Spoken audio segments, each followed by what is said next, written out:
महिला होने के नाम पर भी धब्बा है, क्योंकि ऐसी औरतें जब रेप होते हैं देश में तब वो निकल के नहीं आती, लेकिन जब उन्हें दंगे करवाने होते हैं तब वो निकल के आती हैं। वो इस तरह के भड़काऊ भाषण देती हैं, वो इस तरह के भड़काऊ वीडियोस बनाती हैं, सोशल मीडिया पर वो वीडियोस डालती हैं ताकि लोग भड़कें और उसके बाद दंगे भड़के। कौन है ये रागिनी तिवारी? क्या है रागिनी तिवारी? आप बस थोड़ा सा अपने आप को थोड़ा हाईलाइट करने के लिए आप कुछ भी बोलेंगे। आपने फिर से इस तरह की बातें करी है कि 16 तारीख तक अगर खाली नहीं हुआ तो वो खाली करवाएंगी इस आंदोलन को।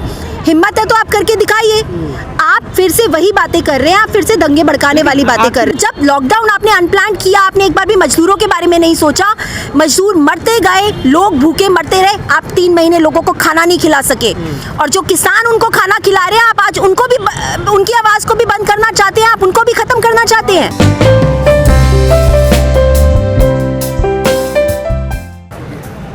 मैम, जो रागिनी तिवारी है, दिल्ली दंगों में भी उनका नाम रहा, वो चर्चाओं में खूब रही। उन्होंने फिर कहा है जो 18 दिन से किसान आंदोलन चल रहा है उसको लेकर वो कह रही हैं कि हम 16 तारीख को रास्ते खाली करवाएंगे। कैसे देखती है रागिनी तिवारी के इस बयान को? पहले तो क्या वो खुद कह रही है, कोई कहलवा रहा उनसे? रागिनी तिवारी जी जैसी औरतें जो एक्चुअली महिला होने के नाम पर भी धब्बा है, क्योंकि ऐसी औरतें जब रेप होते हैं देश में तब वो निकल के नहीं आती, लेकिन जब उन्हें दंगे करवाने होते हैं तब वो निकल के आती हैं। वो इस तरह के भड़काऊ भाषण देती हैं, वो इस तरह के भड़काऊ वीडियोस बनाती हैं, सोशल मीडिया पर वो वीडियोस डालती हैं ताकि लोग भड़कें और उसके बाद दंगे भड़के। और इस बार भी उन्होंने किसानों को, जिस तरह से पहले सीए की प्रोटेस्ट में उन लोगों ने, जो प्रोटेस्टर्स थे, उनको उनके ऊपर निशाना साध के इस तरह के इंस्टिगेट करने वाले उन्होंने वीडियोस बनाए, उन्होंने लोगों के साथ बदतमीज़ी करी, वहाँ जाने वाले लोगों के साथ बदतमीज़ी करी, लेकिन उनके ऊपर कोई एक्शन नहीं लिया गया। फाइनली दंगे हुए, लेकिन उनके ऊपर कोई एक्शन नहीं लिया गया। उनसे ना ही ये तक पूछा गया कि ऐसा क्यों, इस तरह के भाषण क्यों दिए गए। क्यों ऐसा होता है कि हाँ, हमारे देश में जब उमर खालिद जैसे लोग जब वो भाषण देते हैं, जिनके भाषण पीसफुल होते हैं, जिनके भाषण में कुछ भी भड़काने जैसे तत्व नहीं होते, वो देश की बात करते हैं, वो देश के संविधान की बात करते हैं, लेकिन उनको जेल में बंद कर दिया जाता है। खालिद सैफी जैसे लोग जो देश में हमेशा प्यार मोहब्बत की बातें करते हैं, हिंदू मुसलमान की एकता की बातें करते हैं, उनको जेल में बंद कर दिया जाता है। लेकिन रागिनी तिवारी जैसे लोग जो आज किसानों तक को नहीं छोड़ रहे हैं, हमारे देश के किसान जो हमारे लिए अन्न उगाते हैं, जिनके बच्चे सोल्जर्स बनते हैं, जो देश की रक्षा करते हैं, सरकार उनके बारे में कुछ नहीं सोच रही है। लेकिन ऐसे छोटे छोटे टुच्चे लोग जिनकी कोई औकात नहीं है, वो लोगों को भड़काने आते हैं, लेकिन सरकार उनके ऊपर कोई एक्शन नहीं लेती है। कौन है ये रागिनी तिवारी? क्या है रागिनी तिवारी? आप बस थोड़ा सा अपने आप को थोड़ा हाईलाइट करने के लिए आप कुछ भी बोलेंगे। आपने फिर से इस तरह की बातें करी है कि 16 तारीख तक अगर खाली नहीं हुआ तो वो खाली करवाएंगी इस आंदोलन को। हिम्मत है तो आप करके दिखाइए। आप फिर से वही बातें कर रहे हैं, आप फिर से दंगे भड़काने वाली बातें कर रहे हैं। मैम, 18 दिन किसानों को रोड पे हो गए, ऐसी ठंड, अब तो बारिश भी पड़ी है एक दिन। सरकार बात सुन क्यों नहीं रही है किसानों? सुनेगी सर। सरकार को घमंड है। देखिए, सरकार, लोगों को ये समझना बहुत ज़रूरी है। मेरी किसान भाइयों के साथ भी यही एक गुजारिश है कि आज आप प्रोटेस्ट कर रहे हैं, लेकिन उसके बाद जब सरकार आपकी मांगे नहीं मानती हैं, थोड़े दिनों के बाद जब चुनाव आएगा तो आप उसी सरकार को, आप उसी बीजेपी सरकार को वोट दे देंगे, जो कि गलत है। आप जानते हैं जब लॉकडाउन के दौरान हमारे देश के मजदूरों के साथ क्या नहीं किया गया। वो सड़कों पे मरे हैं, उनके साथ सड़कों पे कितना गलत हुआ। सड़कों पे उनके बच्चे मर रहे हैं, उनकी औरतें मर रही हैं, वो लोग खुद मर रहे हैं, रेल की पटरियों में कट रहे हैं। आप जानते हैं उनमें से कितने सारे मजदूर बिहार के थे, लेकिन उसके बावजूद बिहार में कौन जीतता है? बीजेपी सरकार। क्यों हमारे देश के लोग ये समझ नहीं पा रहे हैं कि बीजेपी सरकार सिर्फ और सिर्फ अपने फ़ायदे के लिए, अंबानी और अदानी के फ़ायदे के लिए और सिर्फ उनको बनाने के लिए इस वक्त विराजमान है इस देश पर, और इस देश के गरीब को, मिडिल क्लास को वो ख़त्म करना चाहती है। मैं बार बार ये बात बोलती आई हूँ। कहते हैं कि अच्छे दिन लाना चाहते हैं हम। कब, कौन से 6 सालों में कौन से अच्छे दिन आए हैं? आप मुझे बताइए। लॉकडाउन हुआ, हमारे देश के मजदूरों के साथ बुरा हुआ, लोगों के पास खाने को रोटी नहीं थी, लोगों की नौकरियां चली गई।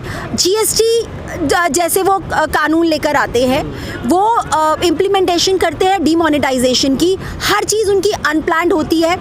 वो जो कुछ भी करते हैं या तो वो अपने इलेक्शंस के लिए करते हैं, वो किसी भी राज्य की इलेक्शंस को जीतने के लिए वहाँ की सरकार को अगर वो उनकी सरकार नहीं है तो वहाँ की सरकार गिराने के लिए करते हैं, या फिर वो अंबानी और अदानी के लिए करते हैं। उन्होंने आज तक देश के जो आम नागरिक हैं उनके लिए क्या किया, कौन सी नौकरियाँ? ये किसान कानून भी बिना प्लान तैयार किया गया? बिल्कुल बिना प्लानिंग के, या फिर उनकी जो प्लानिंग है वो ये है कि किसानों को भी ख़त्म कर दिया जाए और यहाँ पर अभी अंबानी और अदानियों के हाथ में सब कुछ दे दिया जाए। यही तो होता आया यहाँ पर। आपने रेलवेज़ हो, चाहे आप जितने भी सरकारी संस्थान हैं, आपने क्या किया है? आपने पूरे देश को अंबानी अदानी के हाथ में बेच दिया। और अब हमारे किसान लोग जिनकी वजह से हमारा पेट भरता है, आप उनके ऊपर भी बैठ गए हैं, आप उनके ऊपर भी कब्जा करना चाहते हैं, उनकी चीज़ों को भी आप उनके भी खेत आप कब्जा करना चाहते हैं, उनकी रोजी रोटी भी आप खाना चाहते हैं। मोदी जी आज तक कोई किसी भी सेलिब्रिटी के घर में कुछ भी होता है, मोदी जी पहुंच जाते हैं। क्यों नहीं आए वो अभी तक किसानों से बात करने? क्यों नहीं उनको वो सांत्वना देने आए? क्यों उनसे बात करने? उनकी बोल तो रहे हैं मन की बात, वो मन की बात सिर्फ बोलते हैं। उन्होंने कभी किसी के मन की बात सुनी है? उन्होंने किसानों की मन की बात सुनी कि वो चाहते क्या है? उनसे आकर बात करने की कोशिश भी की उन्होंने? क्या किया है मोदी जी ने? गुमराह हो गए किसान। किसने गुमराह किया है? किसने किया है गुमराह किसानों को? कौन सी वो बोलते हैं कि पॉलिटिकल पार्टीज गुमराह कर रही है किसानों को? कैसे बोल रही है वो? कैसे बोल सकते हैं कि उनको पॉलिटिकल पार्टीज गुमराह कर रही हैं? पॉलिटिकल पार्टीज अब हमारे किसानों का साथ दे रही हैं क्योंकि उनके साथ हमारी खुद की सरकार नहीं है। क्या करें फिर? अब रास्ता क्या निकलेगा? आखिर सरकार भी जिद पर है अपनी किसान। देखिए, सरकार से हमें कोई उम्मीद नहीं है। हम जानते हैं कि सरकार ने, चाहे वो जब सीए और एनआरसी का भी इस तरह से प्रोटेस्ट हुए थे, सरकार ने साथ नहीं दिया था बल्कि दंगे करवाए थे। और इस वक्त भी पूरी जिस तरह की रागनी तिवारी जैसे लोग बातें कर रहे हैं, शायद उनका यही मंसूबा है कि उन्होंने अगर ये किसानों ने अपना आंदोलन बंद नहीं किया तो शायद दंगे करवा देंगे, क्योंकि सरकार यही करती आई है। या वो हिंदू मुसलमान कर सकती है या फिर वो ये सब चीज़ें कर सकती हैं। लोगों को समझना पड़ेगा, इस देश के लोगों को समझना पड़ेगा कि सरकार किस तरह की है, हम किन लोगों को वोट दे रहे हैं, हम किन लोगों को अपने सर पे बिठा रहे हैं, ये लोगों को समझना पड़ेगा। किसान यूनियन। लेकिन सरकार तो कह रही है कि किसानों को हम मजबूत करना चाहते हैं। कैसे मजबूत करेंगे? इन कानूनों से।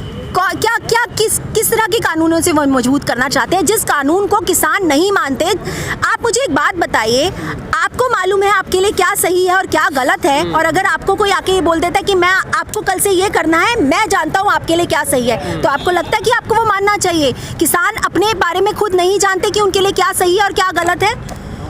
क्या अंबानी और अदानी आके खेत चलाते हैं या मोदी जी हल चलाते हैं खेत में? अडानी अंबानी के दबाव में हो रहा है। बिल्कुल। ये देश बीजेपी या मोदी जी नहीं चला रहे हैं, ये देश अंबानी और अदानी चला रहे हैं। जो वो कहते हैं वही करते हैं मोदी जी। और क्या हो रहा है इस देश में? लेकिन चुना तो जनता ने है ना, अडानी अंबानी को। मैं आपको यही बात बोल रही हूँ कि जनता को ये समझना पड़ेगा कि वो किसको चुन रही है।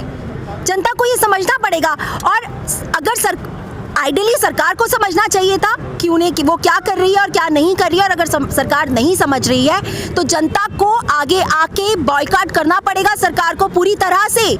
लेकिन कृषि मंत्री कह रहे हैं कि किसान जंजीरों में जकड़ा हुआ, उसको आज़ादी देनी है, हमें आज़ाद कर रहे हैं उसको।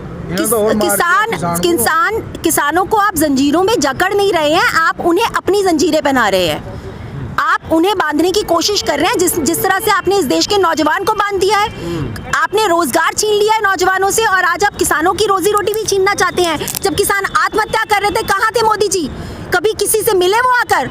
किसान आंदोलन आज से तो नहीं कर रहे हैं, आंदोलन तो इतने टाइम से चल रहा है। जंतर मंतर पे पहले भी किसान बैठे थे जब आत्महत्या हो रही थी। क्या किया? कोई आके मिला उनसे? अमित शाह उनसे आके मिला या मोदी जी उनसे आकर मिले? क्यों नहीं मिलते आकर? किस बात का डर है उन्हें किसानों से? तो वही तो कह रहे हैं कि किसान बहुत परेशान है, इसलिए तो हम कानून लाए हैं ये। तो किसान अगर परेशान है तो कानून आपने जो लाना है तो वो आप किसानों के हक में लाइए, किसानों से बात करिए, किसानों से पूछिए ना कि वो किस तरह का कानून चाहते हैं। यही बात आपने क्या किया, आपने कश्मीर में भी यही किया था। कश्मीरियों से बिना सलाह करे कि वो क्या चाहते हैं, आपने हर इंसान के ऊपर, हर स्टेट के ऊपर आपने हमेशा अपने कानून थोपे हैं बिना प्लानिंग के, क्योंकि आप ये चाहते हैं कि आपके हिसाब से ये देश चले, फिर चाहे ये देश का भट्टा बैठ जाए। आपने क्या किया लॉकडाउन के टाइम पर? आपने कोविड जब हमारे देश में आया भी नहीं था, बाकी सब कंट्रीज में आ गया था, आप सिर्फ और सिर्फ एविएशन इंडस्ट्री को बंद कर सकते थे, आपने वो बंद नहीं करी, क्योंकि आपको ट्रम्प की विजिट आपके लिए इंपॉर्टेंट थी, आपके लिए एमपी की सरकार गिराना इंपॉर्टेंट था, इसलिए आपने ऐसा नहीं किया। और जब लॉकडाउन आपने अनप्लान किया, आपने एक बार भी मजदूरों के बारे में नहीं सोचा, मजदूर मरते गए, लोग भूखे मरते रहे, आप 3 महीने लोगों को खाना नहीं खिला सके, और जो किसान उनको खाना खिला रहे हैं, आप आज उनको भी, उनकी आवाज़ को भी बंद करना चाहते हैं, आप उनको भी ख़त्म करना चाहते हैं। लेकिन सरकार तो जो बार बार कह रहे हैं, प्रधानमंत्री ने कल भी कहा है कि जो उनकी बातों से लग रहा है वो उस कानून की अच्छाई कर रहे हैं, तारीफें बता रहे हैं। उन्होंने आज तक डिमोनेटाइजेशन के टाइम पर भी, नोटबंदी के टाइम पर भी तो उन्होंने यही कहा था ना, इतने दिन दे दीजिए, अगर नहीं कुछ अच्छा हुआ तो आप मुझे लटका दीजिएगा, चौराहे पर कर दीजिएगा। क्या हुआ? नोटबंदी, उन्होंने आज तक जितने कानून बनाए हैं, कौन सा कानून उनका सक्सेसफुल हुआ है, आप मुझे बताइए। डिमोनेटाइजेशन सक्सेसफुल हुई, आया ब्लैक मनी आया, क्या हुआ? लेकिन मीडिया तो ऐतिहासिक काम बताती है मोदी जी के मास्टर स्ट्रोक।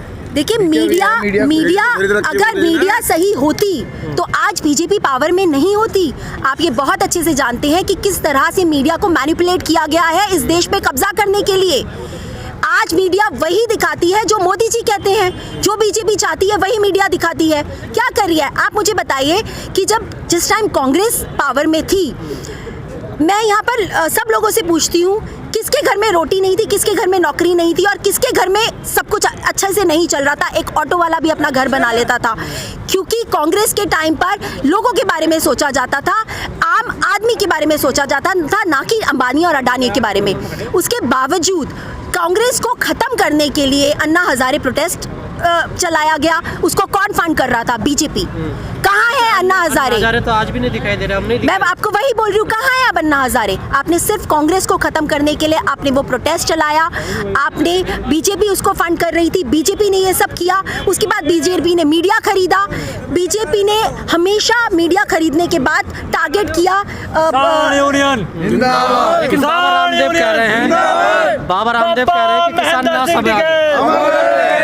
किसान ना समझे वो टीवी नहीं देखते, अपडेट नहीं होते। बाबा रामदेव तो ये कह रहे हैं। बाबा रामदेव जी से पहले ये पूछिए, आपके तो आगे पीछे कोई नहीं है, आप अपनी दवाइयाँ फ्री में क्यों नहीं बांटते हैं?